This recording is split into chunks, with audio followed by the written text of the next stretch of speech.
आज की जो हमारी कक्षा है वो है लोकोक्तियां, यानी कि लोकोक्तियां होती क्या है। देखिए हम पहले चर्चा करें लोकोक्तियों के बारे में।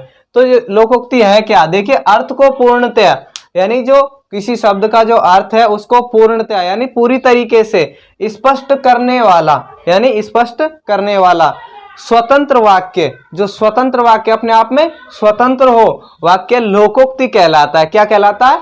लोकोक्ति। यानी कि अर्थ को पूर्णतः स्पष्ट करने वाला स्वतंत्र वाक्य लोकोक्ति कहलाता है। तो क्या है? लोकोक्ति कहलाता है। तो देखिए हम लोकोक्तियों के बारे में चर्चा करें, जैसे कि अंधा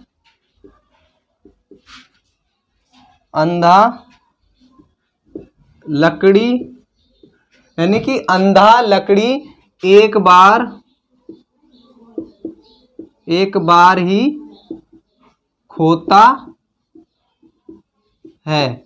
यानी कि देखिए एक शब्द है जैसे कि अंधा लकड़ी एक बार ही खोता है, यानी कि इसको हम शब्द में कैसे करेंगे, जैसे इसका लोकोक्ति का अर्थ होशियार, यानी कि अंधा व्यक्ति एक बार ही लकड़ी खोता है, यानी होशियार से एक बार, यानी कि जो होशियार व्यक्ति होता है ना उससे एक बार ही भूल होती है, यानी कि एक बार ही गलती होती है, एक बार ही भूल होती है। यानी कि जो अंधा लकड़ी एक बार ही खोता है, यानी कि अंधा व्यक्ति एक बार ही अपनी लकड़ी को खोता है, होशियार से एक बार ही भूल होती है। जो होशियार व्यक्ति होता है ना उससे केवल एक बार ही भूल होती है। अगला देखिए, जैसे कि हथेली पर सरसों नहीं उगती, जैसे कि हथेली पर सरसों नहीं उगती। क्या कभी देखा हथेली पर सरसों उगते? नहीं, क्योंकि जल्दबाजी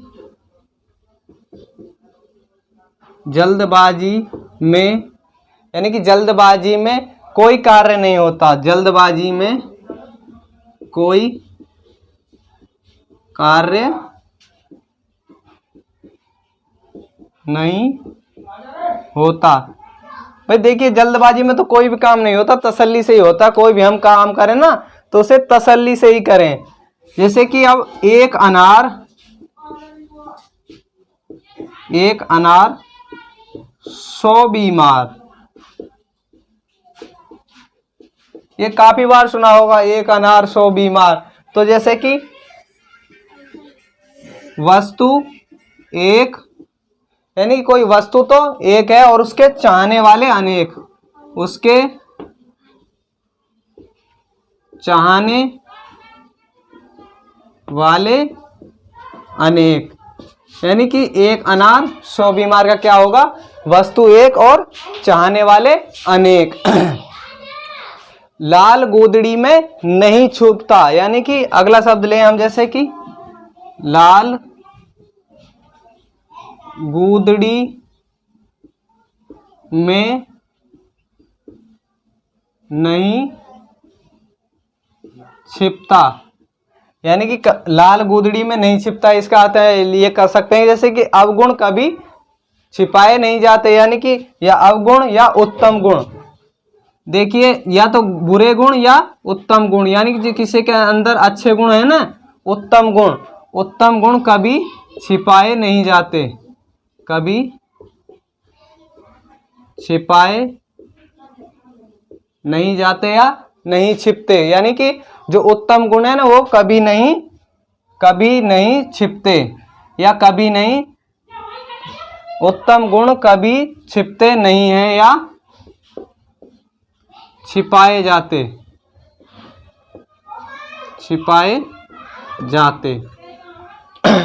देखिए जैसे कि अंधा लकड़ी एक बार ही खोता, होशियार से एक बार ही भूल होती है।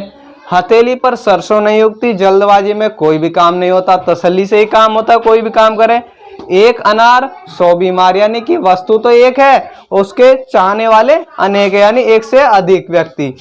जैसे कि लाल गूदड़ी में नहीं छिपता, यानी कि किसी के जो उत्तम गुण है ना वो छिपाने से नहीं छिपते, वो जरूर आते हैं। और जैसे कि अगला लें, हम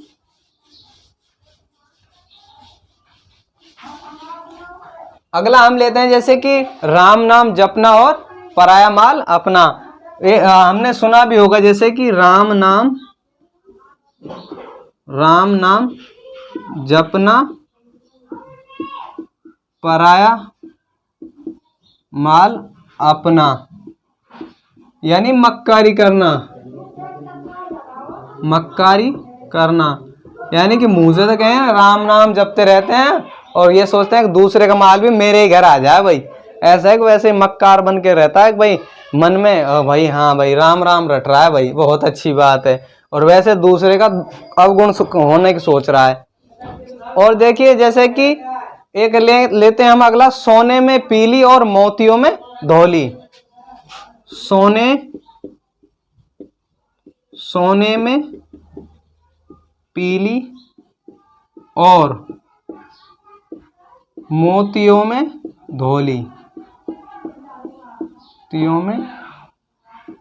धौली। देखिए सोने में पीली और मोतियों में धौली, सोने मोती गहनों से सुसज्जित, सोना मोती गहनों से सुसज्जित,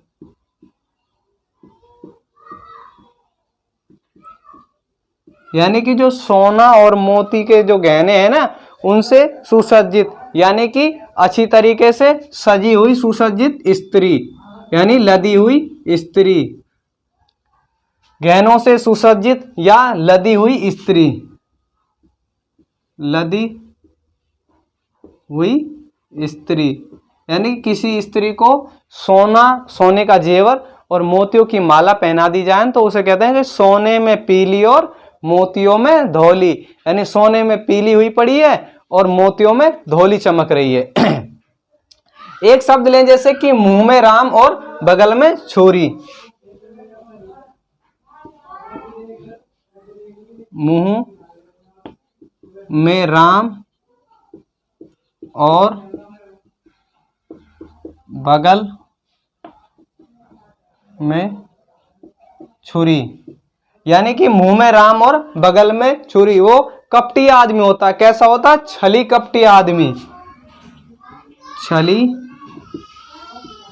कपटी होना, यानी कि ऊपर से तो ऊपरी ओर से तो क्या करता है वो अच्छा ही हमारी, लेकिन जो दिल से है ना वो क्या है, वो सोचता है इसका ना बुरा होना चाहिए भाई, यानी कि ऊपरी ओर से, ऊपरे मन से अच्छा और दिल से काला, और दिल से काला होना, यानी कि कहते हैं ना अरे उसने तो ऐसा कर रखा है ढोंग, मुंह में राम और बगल में छुरी। अगला है हमारा, देखिए मन चंगा तो कठौती में गंगा। देखिए मन चंगा तो कठौती में गंगा। इसका हम एक अर्थ तो ये कर सकते हैं कि आप भले तो जग भला, यानी कि स्वयं भला व्यक्ति है तो उसको सब कुछ भला ही दिखता है, यानी मन चंगा तो कठौती में गंगा। और या फिर मन पवित्र, मन अगर व्यक्ति का पवित्र है ना तो घर ही तीर्थ है, मन पवित्र हो तो घर ही तीर्थ स्थल है।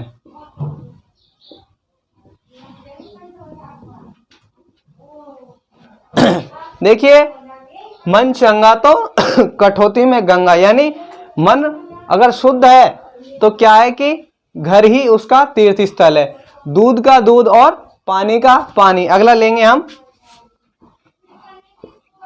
दूध का दूध और पानी का पानी, यानी क्या है ना, अरे अभी 2 मिनट में मैं दूध का दूध और पानी का पानी कर देता हूं, यानी ठीक ठीक निर्णय करना। ठीक ठीक निर्णय करना, यानी किसी बात के बारे में ठीक निर्णय लेना। देसी मुर्गी विलायती बोल, अगला हम लेंगे क्या, देसी मुर्गी विलायती बोल। तो देखिए अनमेल होना, यानी गांव के व्यक्ति के लिए अनमेल ही होगा वो, यानी कि वो है तो गांव का लेकिन वो विलायती बोल रहा है, यानी कि अंग्रेजी बोलने हैं। जैसे कि कोई हिंदी, जैसे गांव में हिंदी बोलते हैं अक्सर हम, और वहां हम अंग्रेजी झाड़े तो कहते हैं देसी मुर्गी और विलायती बोल। देसी मुर्गी विलायती बोल, यानी कि देसी मुर्गी विलायती बोल। तो यह बेमेल विदेशी प्रभाव, इसको कहेंगे बेमेल विदेशी प्रभाव, यानी कि जैसे हम रह तो गांव में रहे और शहरों में क्या अंग्रेजी ज़्यादा बोलते हैं, अंग्रेजी शब्दों का प्रयोग ज़्यादा करते हैं, तो उसमें उसके लिए ये सही रहेगा देसी मुर्गी विलायती बोल। अब अगला ले हम, तू डाल डाल में पात पात, तू डाल डाल में पात पात, यानी कि तू डाल डाल पे चल और मैं पात पात पे चल रहा हूं। तो यह चालाकी का जवाब चालाकी से देना, चालाकी का जवाब चालाकी से देना। कहते हैं ना तू तो डाल डाल पे चल रहा, मैं पत्ते पत्ते पर चलूंगा, यानी पात पात पर, यानी पत्ते पत्ते पर। थाली का बैंगन होना, देखिए एक है थाली का बैंगन होना, थाली का बैंगन होना, यानी कि जो थाली का बैंगन होना वो कैसा होता है, सिद्धांतहीन मनुष्य, यानी कहते हैं ना भाई वो तो थाली का बैंगन बना हुआ है, सिद्धांतहीन मनुष्य, यानी जिसका कोई सिद्धांत ही नहीं है, कितना ही समझा लो उसको। तो देखिए अब हमने बहुत सारी लोकोक्तियों के बारे में चर्चा कर ली है। अब मैं आपके लिए जो मैं 2 लोकोक्तियां लिख रहा हूं उनका अर्थ आप अपने कमेंट बॉक्स में लिखें, जिससे हमें यह अंदाज लगे कि आपने कितना अनुभव लिया है, यानी कितना आपको अनुभव हुआ है। ये तो आप जान ही गए हैं कि मुहावरे और लोकोक्ति में अंतर क्या होता है। मुहावरे होते हैं जो, देखिए लोकोक्ति अर्थ में पूर्णता स्पष्ट करवाती है, और जो मुहावरे हैं उनका जो समूह होता है, यानी कि उनका अर्थ देते हैं। तो देखिए एक है तबेले की बला बंदर के सिर, यानी तबेले की बला बंदर के सिर, पहला। दूसरा देखिए पहला तो ये हो गया तबेले की बला बंदर के सिर, दूसरा है 10 की लाठी 1 का बोझ, 10 की लाठी 1 का बोझ। तो देखिए आपको इनके आंसर ढूंढने, और जो ढूंढ करके आंसर आपको हमारे कमेंट बॉक्स में डालना है, जिससे हमें यह पता लगे कि आपको कितना अनुभव हुआ है, कितना ज्ञान हुआ है। और इनका प्रयास, इनको और ज़्यादा से ज़्यादा खोजने का प्रयास करें, जिससे कि आपकी जो पकड़ है और भी मजबूत हो, और आप अपने जो एग्जाम है उसमें जिससे अच्छे से अच्छे नंबर प्राप्त कर सकें। इसमें लोकोक्तियों में यही होगा कि शब्द दे देगा और उसमें अवैध दे करके आपसे पूछ लेगा कि कौन सा उचित है और कौन सा अनुचित है। आप उसको ध्यान से पढ़ें, बारीकी से पढ़ें, क्योंकि अर्थ ऐसे देगा कि आपको मिलते जुलते मिलेंगे लेकिन उनमें अंतर होगा। तो आप सही तरीके से और उचित विकल्प का चयन करें, ये नहीं कि आप किसी गलत विकल्प का चयन कर ले जिससे कि आपको वो पछतावा हो बाद में कि क्योंकि मेरे को यार इसका तो आंसर पता था लेकिन मैंने इसका कैसे गलत कर दिया, वो आपको बाद में पछतावा होगा। इसलिए आप ध्यान से शब्दों को भी देखें और उनके विकल्पों को भी। धन्यवाद।